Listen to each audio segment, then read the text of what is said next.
What is it?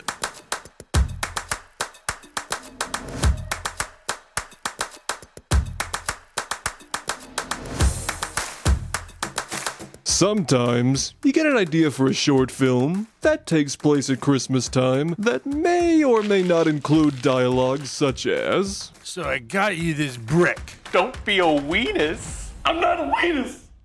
Here's how we made it.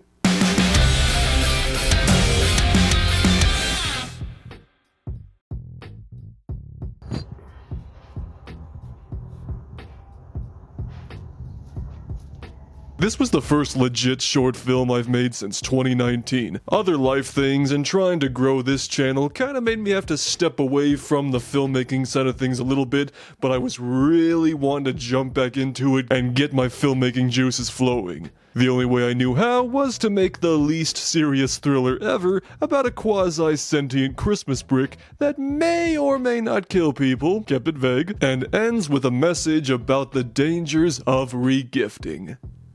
Merry Christmas, everyone. Now, you can't always explain where ideas come from. Sometimes they just kinda happen, or you make a little passing joke with your friends and you're like, ooh, I'm gonna remember that. The plot for the Christmas brick just kinda falls somewhere along those 2 points. For the characters, I chose to play the role of Steve. It's practically law at this point that I play one of the main characters in my own short films. Plus, I just really wanted to be in it. For Alan, I wrote the character with my friend Elijah in mind. We've been friends since high school, and he was in many of the school plays, usually as the villain. So I thought to myself, who do I know who could play a boring stick-in-the-mud office employee turned psychopathic brick enjoyer?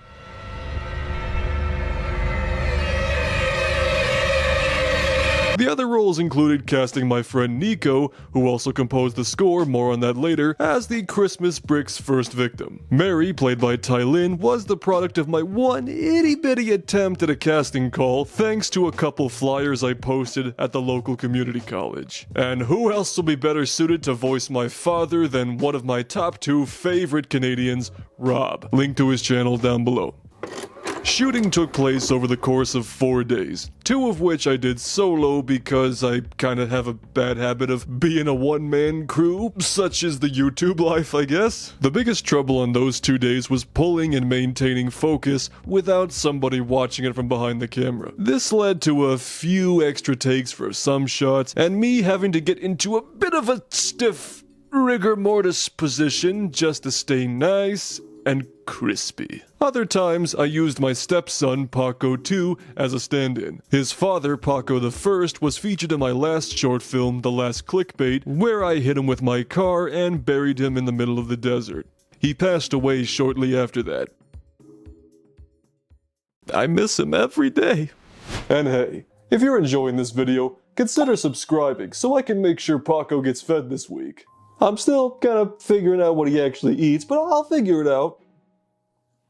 Really picky this one, really picky. I shot the whole thing on my Panasonic G7. I've been using it for about 4 years now, and I love it. But the kit lens leaves a bit to be desired. So after a little bit of research, I picked up the Sigma 17-50mm and accompanying speed booster off eBay for about 350 bucks. Easily the most expensive part of the shoot, but hey, it was worth it. With this lens, I was able to drop the f-stop down to 2.0, which stayed consistent with every focal length. Unlike my kit lens, which only drops down to 3.0 and will vary as you zoom in and out. This helps speed up the shooting process a lot. You having fun yet? I got to try out a couple of things I've been really wanting to try out for a long time now, including using atmosphere aerosol, which is basically haze in a can. I used it primarily in the opening scene to add a cinematic, kinda sentimental feel to the environment, which worked great with the Christmas lights and the decorations in order to create a stark contrast to the office scene right after, which is just flat and corporate. The other thing was using sync audio, which means the sound and video were recorded separately, then brought back together in post. For this, I don't have a Zoom H4n or anything really fancy like that. For this shoot, I used a USB lav mic, I secured it to my phone's charger port with gaffer tape, and Elijah and I basically swapped it halfway through the shoot days. Just go ahead and say the line when you're ready. Come on, Steven. Don't be a weenus.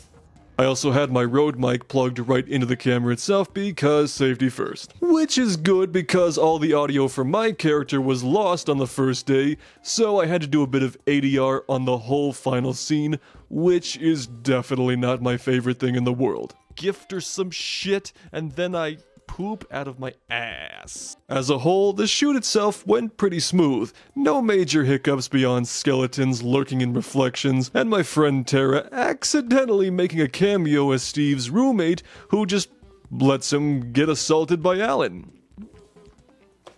Why didn't you help him?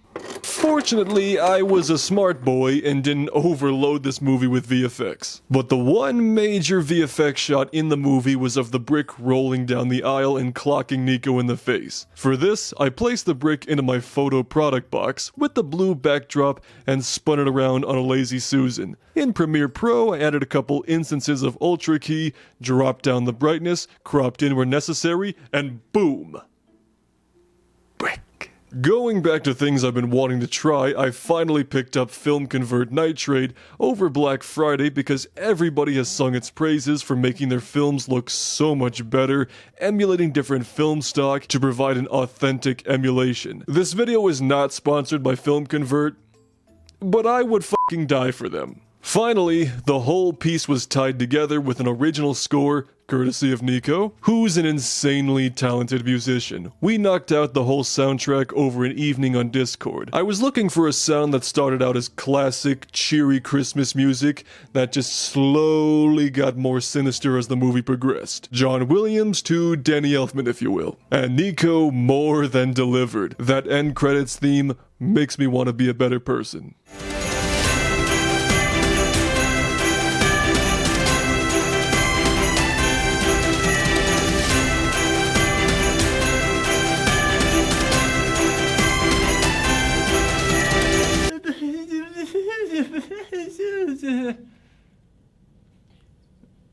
Okay, John Stamos.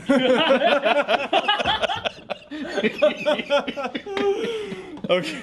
Alright. Overall, making the Christmas brick was an overwhelmingly positive experience, and everybody involved had a great time. A couple lessons I learned from this experience were, number one, get a proper sound recorder that'll save so much hassle in the future. Number two, allow myself an extra week in post so I can fine-tune the sound and color grading because it got a little bit rushed towards the end there. And or just hire somebody else to do that shit next time. And finally, number three, the most important aspect, don't be a weenus. I'm not a weenus! So if you haven't already, make sure you check out the Christmas brick right over here. Otherwise, we'll see you on the Brockopp side.